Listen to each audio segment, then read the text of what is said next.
Para pemirsa, Anda saat ini masih terus bersama Haul ke-49 Kiai Haji Abdul Wahab Hasbullah, inisiator, pendiri, dan penggerak NU, pencipta lagu Ya Ahlal Waton, serta pahlawan nasional secara virtual.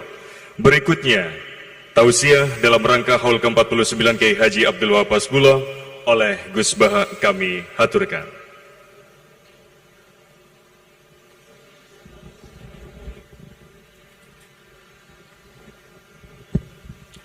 Assalamualaikum warahmatullahi wabarakatuh. Bismillahirrahmanirrahim. Allahumma ya Allah ihdinas siratal mustaqim siratal ladzina an'amta 'alaihim ghairil maghdubi 'alaihim waladdallin amin. Allahumma shalli wa sallim ala habibika Mustafa Muhammad wa ala alihi wa sahbihi wa barik wa sallim amma ba'du.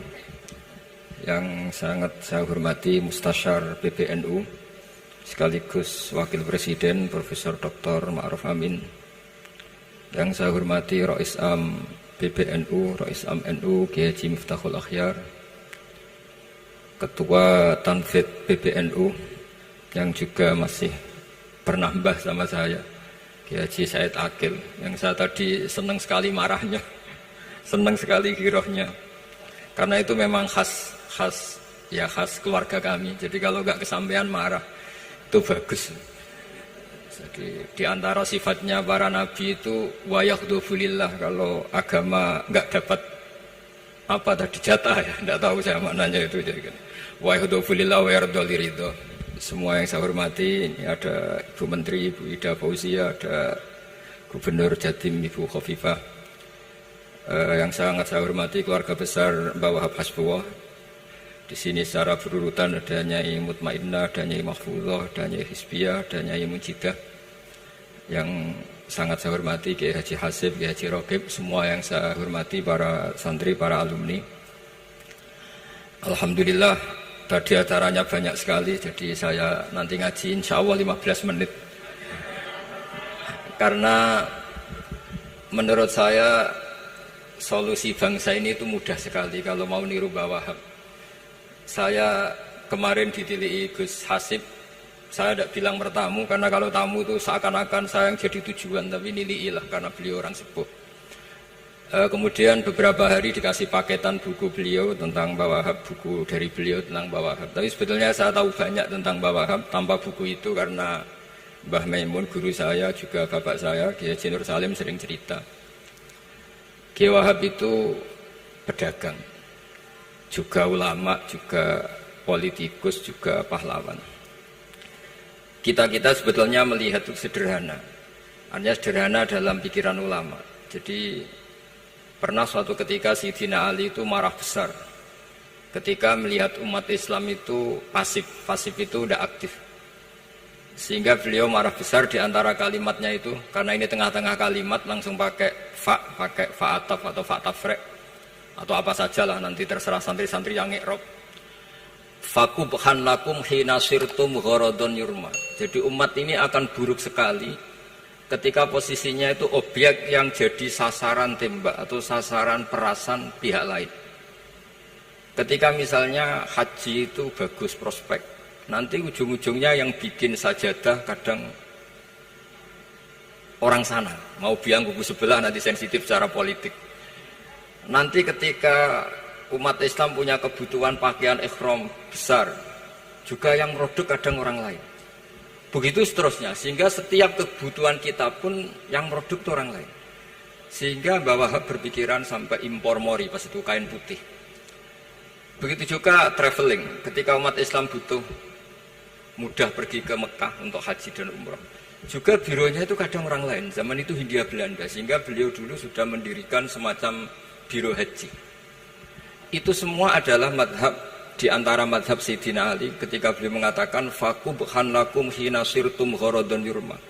Buruk sekali kamu di mana-mana ini jadi objek. Misalnya kira-kira ginilah, kalau hallnya Mbah Wahab itu ada 10.000 santri, dan semuanya karena keluarga kiai itu dermawan, sama Bu Mujidah dikasih makan semua. Nanti cateringnya yang menyediakan orang lain, kita tidak punya kecakapan produksi itu atau melayani itu. Sehingga perdagangan Wahab dalam tradisi keulamaan itu dimaknani sebagai supaya kita ini jadi aktor, baik di perdagangan, di politik, maupun dalam solusi urusan-urusan publik. Misalnya sekarang ada problem apalah. Sebetulnya solusinya gampang sekali. Ketika kita minus atau ketika kita tidak berkecukupan, mulai dulu ulama itu solusinya gampang. Pernah suatu Abdul Qasim Al-Junaidi atau siapa sajalah, ini karena polanya sama, menyuruh muridnya, saya tolong belikan ikan. Cara sekarang mungkin dikasih uang 50.000, terus dikasih tahu sama muridnya, Pak Yai uangnya tidak cukup karena harga ikannya 70.000.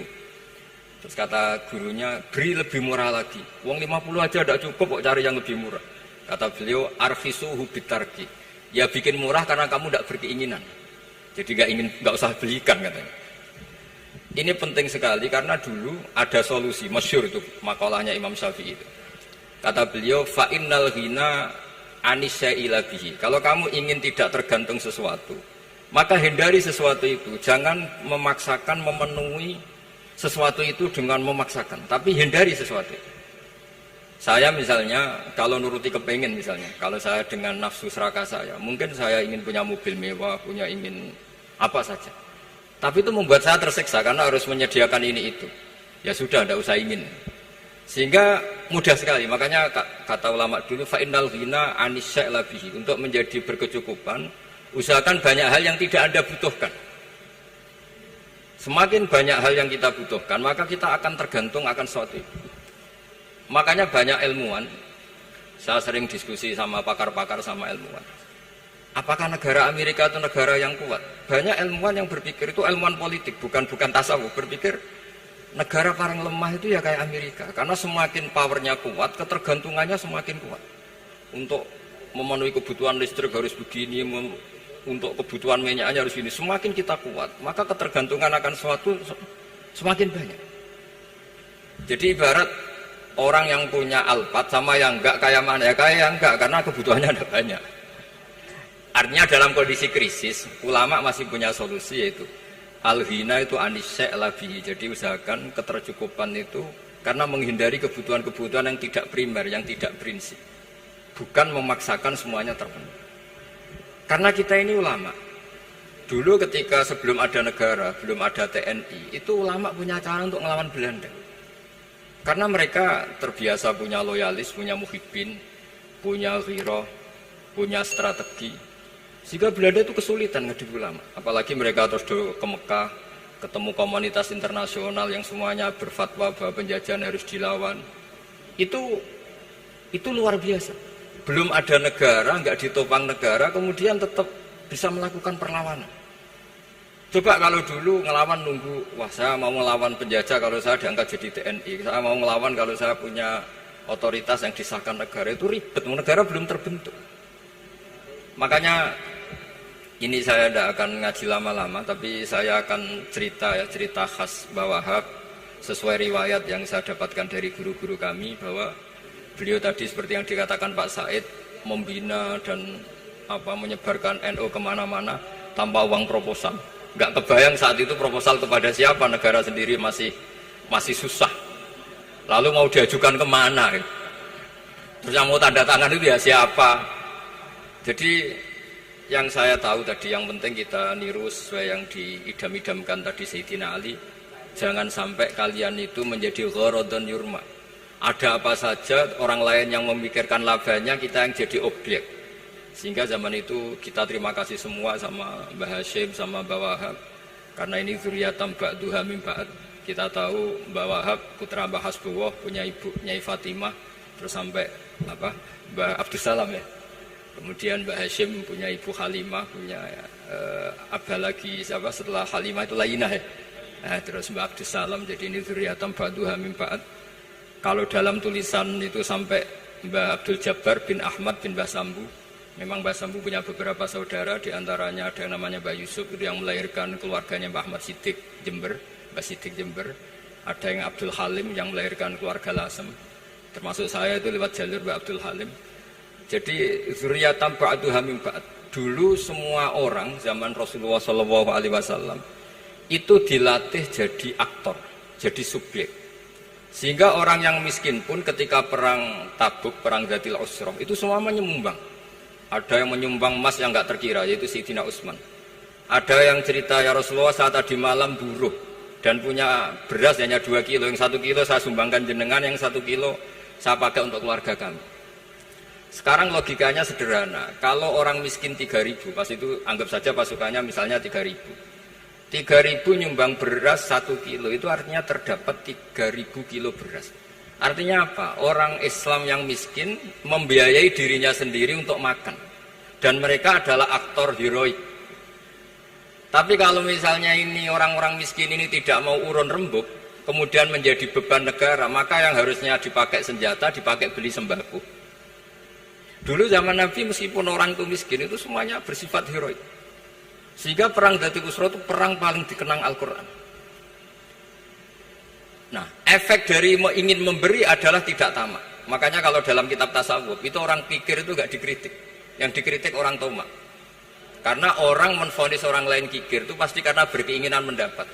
Kalau tidak berkeinginan mendapat, maka orang lain tidak akan kamu vonis sebagai kikir. Andai kan kita semua ingin memberi sumbangan kepada Indonesia, maka kita tidak akan menvonis pemerintahan kita tidak becus ngurmat kita. Meskipun pemerintah tentu berkewajiban ngurmat orang-orang miskin itu tentu. Tapi andai kan semua orang miskin berpikir ingin menyumbang pemerintah, maka tidak akan menyalahkan pemerintah ketika faktanya nanti suatu saat atau kapan saja, semoga ini tidak terjadi, itu tidak mampu menyumbang. Karena masyarakat kepikirannya memberi, bukan mendapat. Ini solusi-solusi yang diajarkan Rasulullah SAW yang disebut al-yadul ulya khairun minal yadis sufla. Jadi bahwa posisi memberi jauh lebih baik ketimbang posisi menerima. Sehingga ketika Allah mensifati orang baik itu siapa? Allah mensifatinya sederhana. Wa mimma razaqnahum yunfikun. Orang yang kepinginannya itu yang memberi. Itu dulu zaman Nabi pas perang Khandaq, pas perang Tabuk, pas beberapa perang, itu orang yang paling miskin pun turun. Sampai orang-orang munafik mencibir, inna Allaha ta'ala la ghaniyun an shadaqati hadza. Allah tidak butuh sedekah hanya 1 kilo. Tapi coba efeknya dari sedekah 1 kilo itu tadi, misalnya orang miskin yang perang 3.000, itu semuanya memakan uangnya sendiri setidaknya enggak jadi beban negara. Terus mentalnya itu patriotik. Dari mental patriotik itu ketemu Belanda kayak apa, mereka bisa makan apa saja. Mulai ares gedang, mulai apa saja, yang penting halal. Karena mentalnya dari awal heroik. Tapi andai kan mereka mentalnya tomak, mungkin sudah mati. Karena, wah nunggu negara ngasih makan, proposal dulu, sedang mati. Tapi orang dulu enggak, karena heroik, inginnya memberi sehingga bisa mendapatkan solusinya sendiri. Ini solusi yang saya tawarkan, sebetulnya ini mudawwan. Artinya mudawwan itu ada di beberapa kitab, lihat di beberapa tafsir istilah perang Dzatil Usrah, perang Tabuk, atau perang apa saja, itu memang zaman itu susah sekali. Itu menjadi solusi utama adalah setiap orang ingin bermental patriotik. Nah, kalau sudah orang bermental patriotik itu gampang, ukur apa saja itu gampang. Karena tadi dari 3.000 atau 1.000 atau apa saja pasukan, sampai ada yang urun tadi beras 1 kilo, tapi 1 kilo itu menjadi satu watak, satu karakter bahwa bangsa ini inginnya memberi sama negara, sehingga negara ini mudah merdeka. Coba kalau semua orang miskin zaman itu bermental ingin mendapat, ribut proposal, nyalahkan ini, enggak didata miskin tersinggung, kan capek. Jadi ini memang zaman akhir ya, agak aneh, orang enggak didata miskin itu tersinggung. Kalau besanan nyari yang kaya, tapi kalau ada sumbangan nyari sebagai yang miskin. Jadi kalau tanya solusi khas ulama, kita belajar dari perang Dzatil Usrah. Itu orang yang miskin semuanya urun. Nah barokahnya urun itu kemudian mereka bermental patriotik. Barokahnya patriotik, yang kaya, yang miskin, yang pinter semuanya berkontribusi untuk menyumbang negara. Akhirnya negara ini bisa merdeka sebelum terbentuk TNI, sebelum terbentuk Polri. Karena tadi keinginan memberi, keinginan patriotik. Sehingga cerita buyut-buyut saya ketika Belanda atau apa Jepang, itu yang dicari di geladak saya itu ya kitab. Karena kitab ini dianggap sumber inspirasi mereka melawan Belanda. Dulu kita tahu masyarakat kita itu kalau ngerti Belanda itu dipanggil Doro, wis penjajah jadi diundang Doro. Itu kan terlalu dulu. Sehingga orang Arab itu kadang agak dengan tanda kutip mencibir kita. Kalau bahasakan negara jajahan itu mustakmarin. Negara yang perlu rame karena cara berpikir masih terbelakang. Wong penjajah kok dipanggil Doro. Terus ketika beberapa kiai melihat Belanda baik karena di alun-alun dikasih masjid gini-gini, sudah tidak berotak karena anggap Hindia Belanda itu baik. Baru ketika era beberapa ulama, ada Mbah Hashim, ada Mbah Hasbuh, tadi kata beliau Dwi Tunggal tadi, terus ada fatwa resolusi jihad, sehingga mereka baru sadar bahwa Belanda itu ancaman. Kayak apa pentingnya ilmu, kayak apa pentingnya fikih. Karena di fikih jelas jihad untuk melawan penjajah itu fardu kifayah. Tapi jika musuh kadung ada di kita, maka itu fardu ain. Tidak lagi ada prasyarat harus lelaki, harus merdeka, enggak, perempuan pun harus terlibat. Jika kita punya pahlawan kayak Cut Nyadin, beberapa daerah Kartini, itu ada di khazanah kitab-kitab fikih kita. Jadi kita tidak pernah kehilangan khazanah untuk menjawab muskilatus zaman, untuk menjawab problem-problem zaman. Tapi yang penting kita selalu ngaji, selalu belajar. Saya adalah orang yang sebetulnya tidak pernah ingin terkenal karena saya itu suka belajar. Cuma saya bikin pengecualian, mau diundang kalau pernah sepuh. Ternyata yang pernah sepuh itu banyak. Ini agak musibah bagi saya karena harusnya kiai itu ya dihormati, tapi gara-gara kalah sepuh digawe kongkonan. Saya ini kemana-mana digawe kongkonan. Jadi gayanya nasihati, tapi aslinya diperintah. Jadi tidak ada kerennya sama sekali. Saya di mana-mana posisinya al-makmur, diperintah. Tapi saya senang karena ilmu itu butuh konsensus.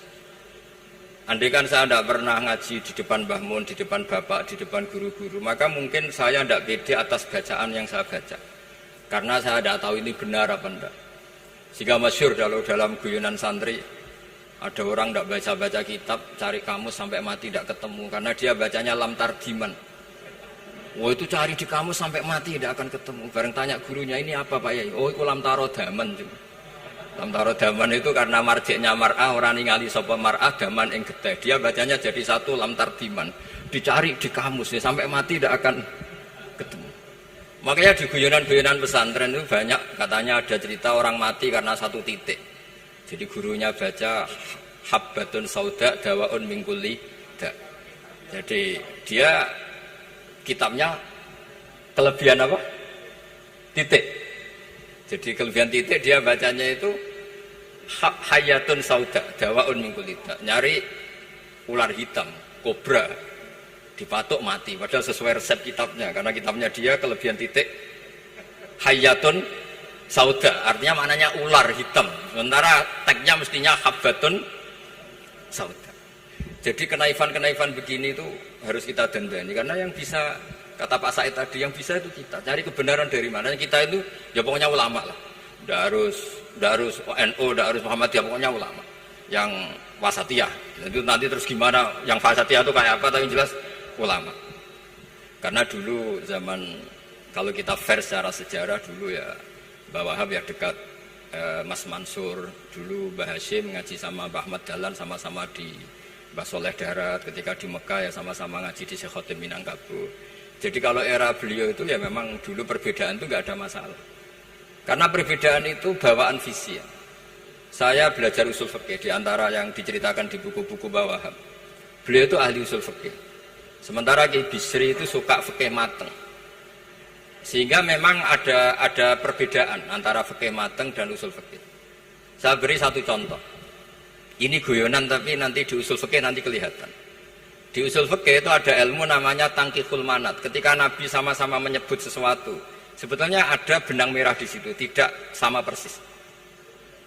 Misalnya begini, Ja'a A'rabiyun ila Rasulillah sallallahu alaihi wasallam. Faqala ya Rasulullah ahlaktu. Wa ma ahlaka qal waqatu imraati fi nahari Ramadan. Ya Rasulullah, saya ini orang yang rusak karena saya berhubungan intim dengan istri saya di ketika Ramadan. Terus Nabi ngendikan, ya sudah kamu harus merdekakan budak, saya tidak punya ya Rasulullah. Ya sudah kamu puasa 2 bulan berturut-turut. Kata beliau, puasa baru sehari saja kecelakaan apalagi 2 bulan. Karena kamu orang Arab lah, orang Arab itu dia cerita ini di Arab kita. Terus ya sudah kamu sedekah sama 60 orang miskin. Saya ini orang paling miskin. Susah kan menghadapi orang miskin seperti ini. Nah, pertanyaannya secara usul fikih. Menurut mazhab Syafi'i, sanksi berat itu hanya untuk yang berhubungan suami istri. Sehingga kalau membatalkannya pakai rokok, pakai minum, pakai makan, tidak kena sanksi seberat itu. Masuk akal kan, karena memang hubungan suami istri dalam banyak hal, misalnya haji, Itu ifsad, yang benar-benar ifsad, bisa merusak haji secara total. Tapi menurut Imam Malik, pikiran Imam Syafi'i itu dianggap aneh. Loh, ini hubungan suami istri itu statusnya mubah, sesuatu yang boleh.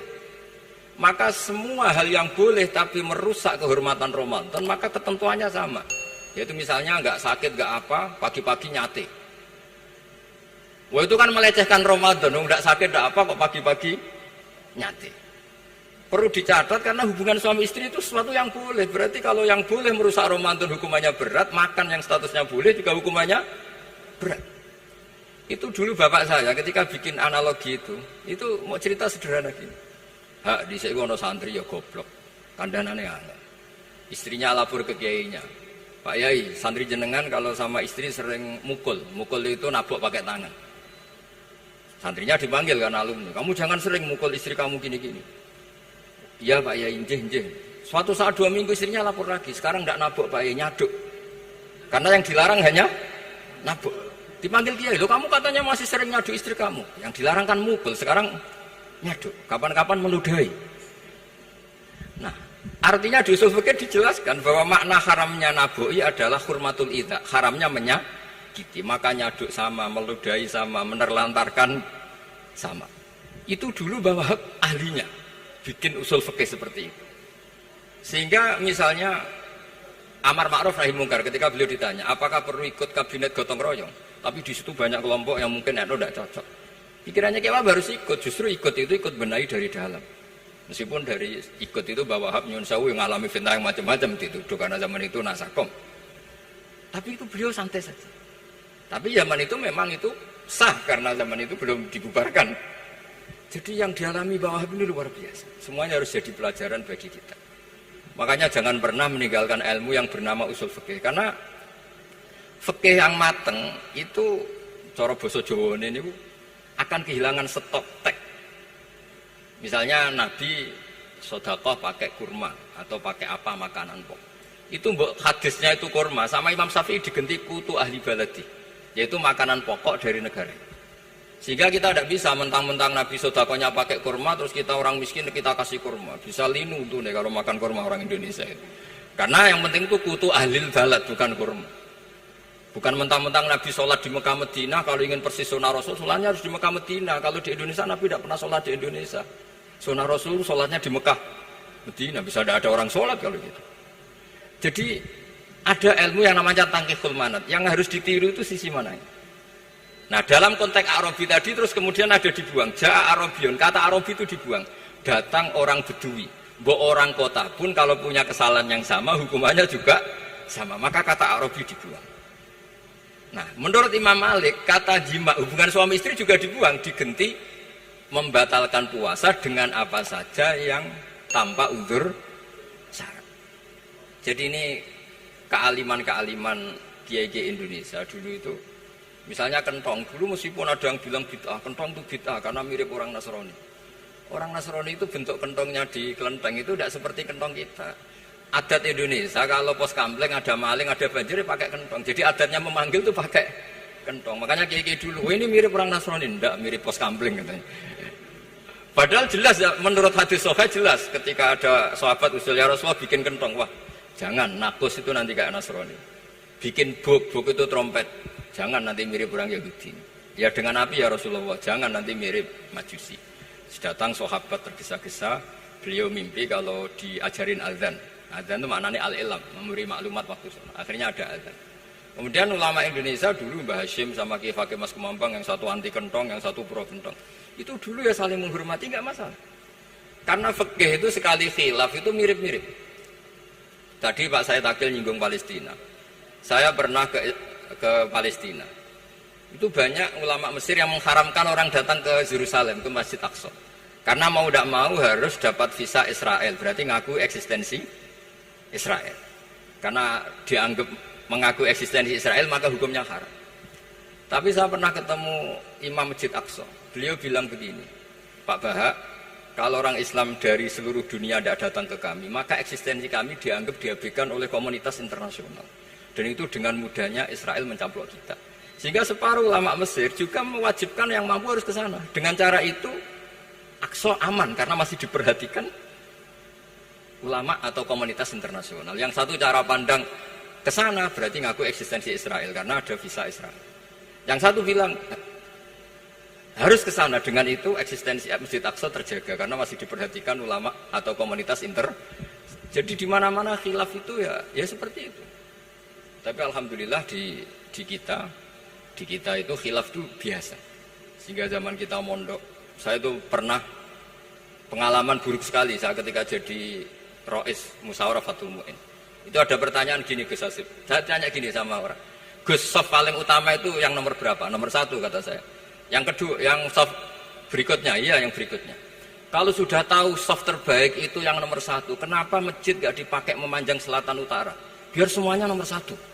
Selagi masjid itu memanjang barat timur, pasti ada soft 1, 2, 3. Itu kan kurang ajar betul. Jadi supaya orang soft 1 semua ya tinggal desain masjidnya, yaitu memanjang utara selatan. Selagi masih memanjang barat timur, pasti soft 2, 3. Terus saya kebalik tanya, lalu setelah begitu yang paling abdul siapa? Yang sisi kanannya imam. Ya sudah, imamnya dipojokkan pol selatan, biar semuanya dari pol kanan. Nanti ada masalah lagi, yang paling abdul siapa? Yang paling dekat imam. Yuskono kerubuti imam kan gitu. Jadi kalau nuruti fikih itu ya memang ilmu logika. Sehingga banyak orang jadi wali itu dari hasil ijtihadnya. Ada orang jadi wali karena sering sholat di shaf awal. Tapi ada wali pesaingnya justru jadi wali karena kalau sholat di belakang. Tapi tetap wali. Suatu saat 2 wali ini ketemu. Loh, kamu kok wali padahal kalau sholat paling belakang. Saya tuh malu sama Allah. Kok kayak sok suci ya kok ngarep gitu. Jadi wali karena adab bukan karena malas loh. Saya itu gak pede. Saya saja kok sholat di depan. Maksudnya kok kepedean itu. Tapi tentu secara syariat tetap baik yang di depan. Ini saya bukan bela yang, kenapa saya cerita bela yang belakang, karena yang bela jarang gitu, makanya saya. Dan kebetulan saya kalau sholat ya sering di sop belakang. Tapi ini saya cerita betapa logika fikih itu khazanahnya banyak dan luas. Dan kita bicara usul fikih itu biasa. Kita belajar sama beberapa ulama. Saya berkali-kali cerita di mana-mana. Muhammad bin Hasan Asyibani itu mewajibkan ulama kaya, dan beliau kalau ngitung duit itu di kamar tamu, di ruang tamu. Sehingga santri ora kepikiran nyalami template. Kan cara wong Jawa kan meliting ngitung duit kok di ruang tamu. Tapi ternyata alasannya beliau masuk akal. Ben santri ku roh nak kiye di duit, jadi ora perlu kepikiran nyumbang gulu. Ya masuk akal. Tapi yang nyimpen duit ya masuk akal, wong duit kok dipamer-pamerno. Tapi yang pamer nggih monggo nak niate ben wong liya ndak perlu berempati, nggak perlu sakit. Jika nggak perlu didata dapat BLT, mereka duitnya tidak kok. Ya, itu semuanya istihad. Assalamualaikum warahmatullahi wabarakatuh. Subhanallah wa bihamdihi adada khalqihi wa ridha nafsihi wa zinata arsyih wa kalimati.